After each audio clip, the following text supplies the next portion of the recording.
Hello everybody, welcome back. Clearly I'm in the same outfit as I was last time I was filming. We're not gonna note that. I want to share with you guys an incredibly unique list of items that I realized I love to have in my dorm room at college. This is for anybody. They're kind of quirky items and I wrote them down and I was on my lunch break at work and I wrote these down. So I'm going to tell you what the items are, where you can get them, how much they cost will be right here, and then I'm going to tell you guys like why I really like that item and why I think you should get it. These are not just general things like, oh, buy this pen. Like, these are really weird items that I found very intriguing to have in my room, and people are like, that's kind of smart, I should do that too. So starting with number 1 on my list, we have a guest book.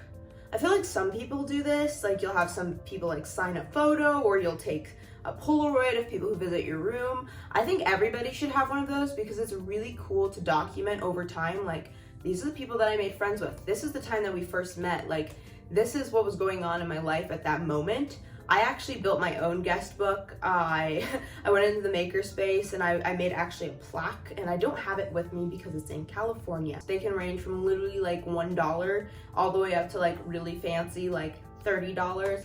It really doesn't matter. It's the heart. Number 2, a Google Home or Alexa, whichever. I actually have both in my room, and both are very useful for different things, and I'll tell you a little bit about that. And actually there's another item on the list that kind of goes into this. Google Home price and Google Home here, Alexa and Alexa price here.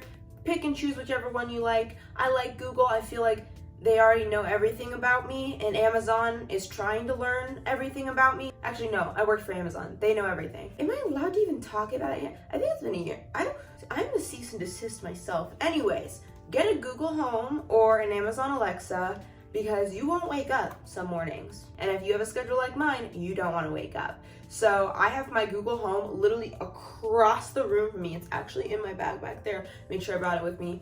And every single night I shout from my bed, Google, set an alarm for 5 a.m. I will have a harassing alarm noise go off, and I can't just tap a button and turn it off. I actually have to physically scream at it, and at that point I'm awake. So number 3, I feel like some of you guys are I feel like our generation as a whole is a little bit too young to know what this is, but a George Foreman grill. Okay, a lot of people have air fryers, which is also a great idea. I have not used an air fryer, and I feel like I'd light something on fire. It doesn't use grease, right? Okay, maybe I wouldn't light anything on fire, but like, I like the George Foreman grill because I like meat.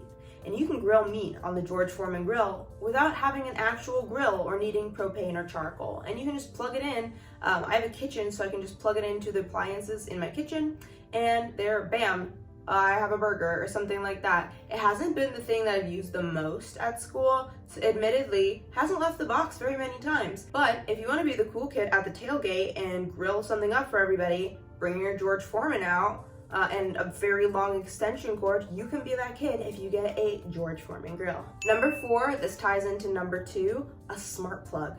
So I'll even insert a video here of it.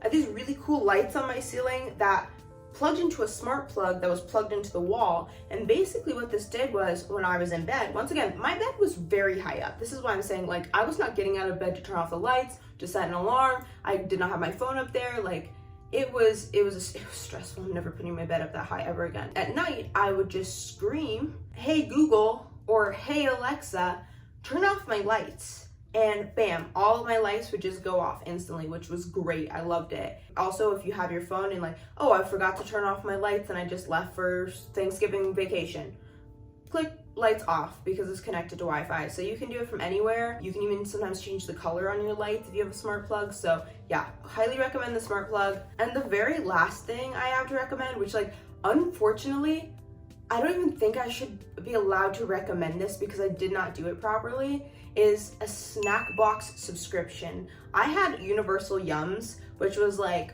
I don't know, between $20 and $30 a month, and I bought a 12-month subscription of it. I ended up just having to send the rest to my house. But there is no better way to get like unique snacks at school, especially if you live in a place that doesn't have like close grocery stores. Stanford doesn't have close grocery stores, and the dining halls are not open very late or very early. So I love to have snacks in my room. I'm not a snacker, surprisingly, and that's why I ran into trouble.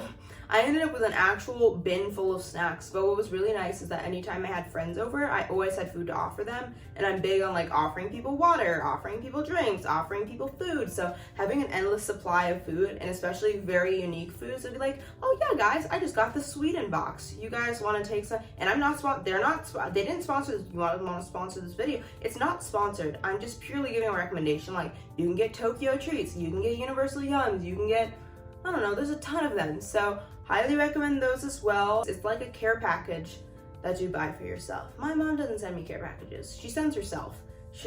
Which leads me to another recommendation that wasn't even on my list. A large beanbag or a futon. What I will say, horrible to move out at the end of the year.